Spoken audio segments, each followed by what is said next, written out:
Alors que la France tout entière croule sous le poids de la crise sanitaire aiguë liée à la propagation galopante de la pandémie de coronavirus depuis le 17 mars dernier, quand les Congolais qui y résident vivent l'épreuve dramatiquement.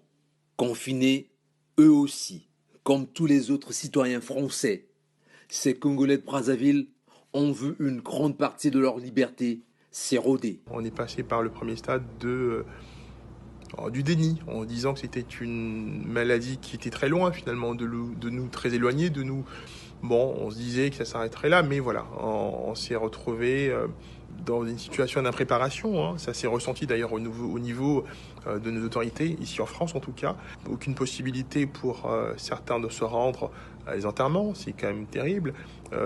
Impossibilité pour ceux qui ont leurs parents dans des maisons de retraite, d'aller les visiter.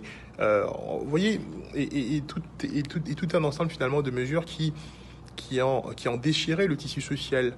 Au niveau de la vie privée, c'est compliqué également, parce que finalement, j'imagine que pour les autres, ça doit être compliqué d'être tout le temps confiné, en tout cas dans la même pièce, ou en tout cas dans un espace extrêmement réduit.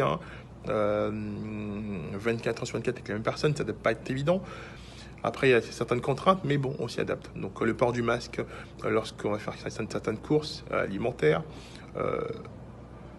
du gel à proximité, du gel hydroalcoolique, et se laver les mains régulièrement. Donc on essaye.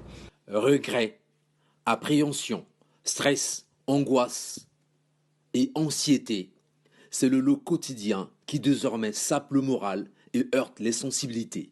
J'ai beaucoup d'angoisse parce que j'ai des enfants, ils sont encore petits, ils sont à l'école élémentaire. Et je ne sais pas comment je vais faire dans leur relation avec ses camarades et puis à l'école. Et moi aussi, mes relations avec le monde extérieur, les amis, les proches, certains membres de la famille. Donc, on vit ça vraiment avec beaucoup d'angoisse. On ne sait pas quand ça va s'arrêter. Les petits sont parfois excités, ils sont énervants et je dois les occuper ou trouver une activité pour eux. Il n'y a pas de travail. Nous ne travaillons pas. Et donc, en ce qui me concerne, j'essaie de mettre ce temps à profit avec mes éditeurs par le biais du télétravail.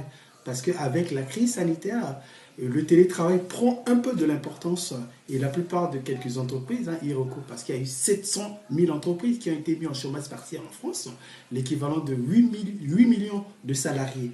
Je corrige mes livres et j'avance par des échanges via Internet. Et c'est là que j'ai réussi à publier mon livre sous la crise du coronavirus le 22 avril dernier. Et mon livre, c'est aux éditions L'Harmattan. Et là, il y a un deuxième livre qui est en cours de publication. Cette fois-ci, c'est aux éditions, les éditions du Net, pour le cadre de la sélection des manuscrits francophones. J'exprime donc ma peine à l'endroit des familles endeuillées et mes pensées aussi envers tous les amis qui sont dans cette situation-là, d'avoir perdu un proche et parent.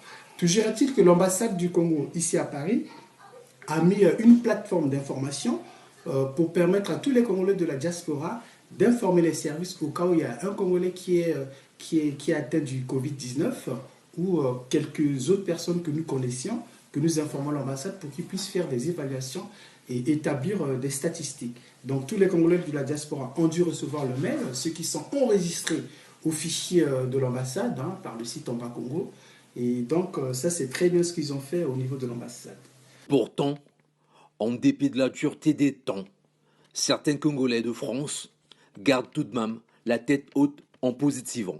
Naturellement, l'être humain n'est pas habitué à être confiné et ma famille et moi, nous nous organisons à rester positifs face aux effets de cet isolement qui peuvent être le stress, l'anxiété, la solitude, ou encore la dépression.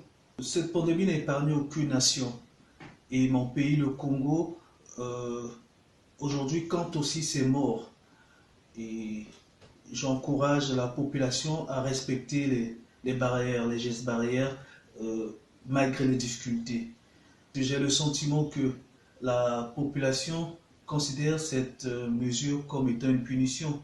Pourtant, ces décisions prises, c'est dans le bien commun, afin de sauver des vies. À mes compatriotes, j'adresse un message de soutien appuyé. Je sais que vous en sortirez. Dans ce lourd climat généré par la nébuleuse Covid-19, qui a déjà défiguré la moitié de la planète, ils pensent tout de même à leur terre natale. Leur terre natale que ces Congolais de Brazzaville ne devraient pas regagner de sitôt. Comme la plupart des pays à travers le monde, le Congo a décidé lui aussi de fermer hermétiquement ses frontières depuis que le virus circule sur le territoire national à grand bruit.